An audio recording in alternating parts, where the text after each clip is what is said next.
कथा कराने वाला महादेव है, कथा करने वाला महादेव और कथा सुनने वाला महादेव। हमारे भीतर का ये भ्रम छोड़ दो, हमारे भीतर से ये भ्रम निकाल दो कि हम कुछ कर सकते हैं। ये श्वास जो चल रही है शिव की दी हुई है। आप पंडाल में बैठकर कथा का रसतत्व ग्रहण कर लेते हो, बाबा आपको बुला लेता है, इशारा कर कर आ जाते हो।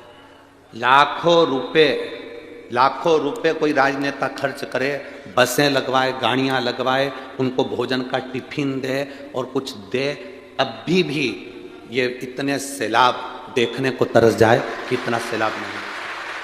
करोड़ों लाखों रुपए भी खर्च कर दे तो इकट्ठा नहीं कर सकता। यहाँ किसी को ना तो गाड़ी भेजी जाती है, ना निमंत्रण देने कोई किसी के दरवाजे पर जाता है। ये यहाँ पर जगदीश जी चौधरी बैठे होंगे, उनसे पूछना किसी के यहाँ पत्रिका दी, किसी के यहाँ निमंत्रण दिया, किसी के यहाँ पीला चावल देकर आया कि आप आना साहब। कहाँ से शिव भक्त आते हैं, कहाँ जाते हैं? अभी 11 बजे कथा पूरी हो जाएगी, दोपहर में 1 बजे यहाँ घूम कर देखना।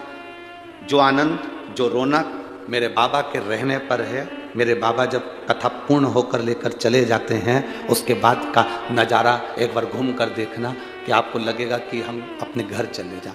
रहता नहीं व्यक्ति, जो दिख रहा है ये शिव की कृपा से दिख रहा है।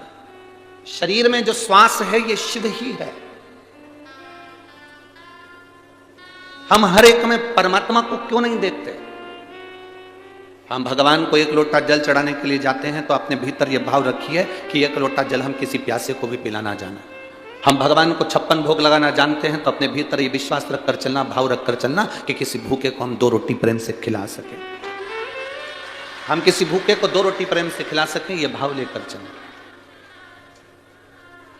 कल एक माता स्टील का इतना बड़ा डब्बा था और एक एल्युमिनियम का डब्बा था, इतना बड़ा, एक स्टील का डब्बा और एक एल्युमिनियम का डब्बा। एक स्टील का डब्बा था, एक एल्युमिनियम का डब्बा था। एल्युमिनियम के डब्बे में रोटी और स्टील के डब्बे में बेसन, वो कट्ठा बेसन बनता है, बेसन। उसके पास में दोने भी नहीं थे, कागज भी नहीं था, पत्तल भी नहीं थी, प्लेट भी नहीं थी। हम जहाँ ठहरे हैं, सामने चौधरी जी ने जहाँ ठहराया है उसके साइड में रोड की ओर जहाँ गाड़ियों की पार्किंग है, वहाँ वो 2 डब्बे को लेकर बैठ गई और 2 रोटी के ऊपर बेसन रखती जा रही थी और किसी को देती जा रही थी। हमने तुरंत उसी समय पर कपिल महाराज जी को भेजा। हमने कहा कपिल महाराज जरा जाकर मालूम करो कि ये कौन है, कहाँ से आया। उसने अपने गांव का नाम बताया और उसने कहा मेरे पास ज़्यादा पैसे तो नहीं थे, पर मैं जिनके यहाँ काम करती हूँ वहाँ से थोड़ा सा पैसा लाके मेरा मन था कि शिव कथा में आने वाले शंकर के इन भक्तों का मुंह झूठा करा दूं, तो मैं बेसन और रोटी लेकर,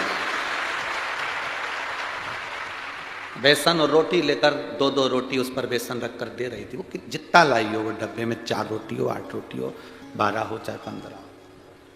उसका बंगला भले बड़ा नहीं होगा पर उसकी पार्किंग बहुत बड़ी है, दिल बहुत बड़ा, हृदय बड़ा रखिए, दिल बहुत बड़ा रखिए। तुम्हारे घर को देखकर कोई नहीं आता, तुम्हारे मन को देखकर आता है। पहले सास थी तो मेहमान आ जाते थे, ससुर थे तो मेहमान आ जाते थे, बुजुर्ग थे, दादा दादी थे तो मेहमान आ जाते थे। जैसे जैसे बहुओं का रुख होता है वैसे वैसे मेहमान आना बंद कर देते, कोई नहीं आता। बेटों का रुख इतना तीव्र होता है, मेहमानों के आने पर चिड़चिड़ करते हैं, गुस्सा करते हैं, अपशब्द कहते हैं तो मेहमान भी आना बंद कर देते हैं। प्रेम परोसो, प्रेम दो। मेरे ओघड़दानी ने, मेरे बाबा भोलेनाथ जी ने जो दिया वो प्रेम से दिया। एक पत्र आया है,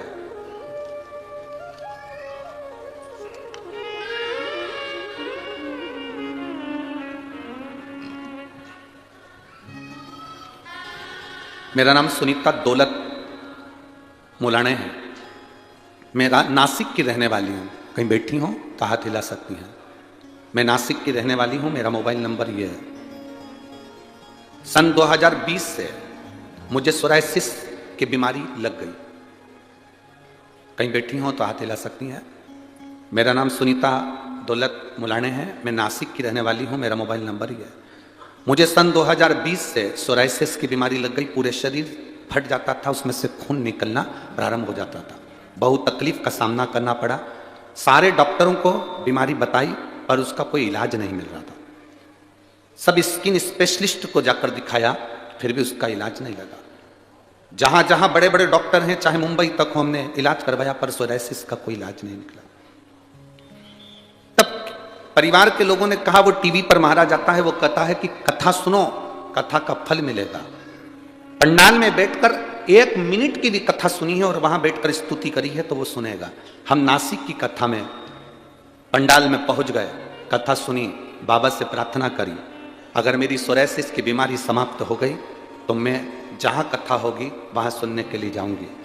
नासिक में पहले दिन की कथा में पंडाल में सुनी, दूसरे दिन की सुनी, पंडाल की ही मिट्टी को शरीर पर लगाया, बाबा से विनय करी।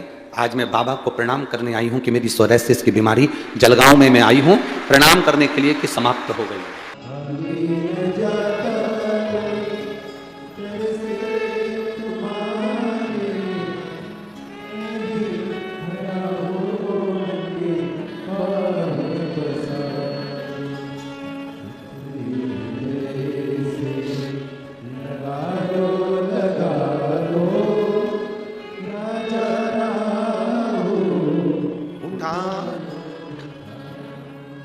भोले अपने अब राजा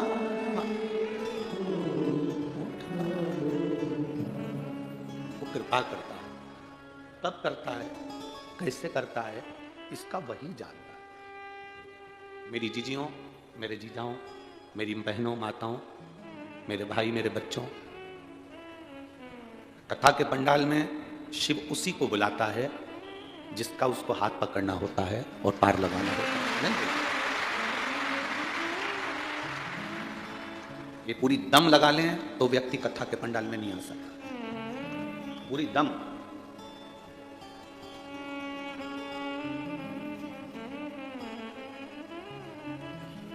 पूरी दम लगा लें तो वो कथा के पंडाल में पांव नहीं रख सकता।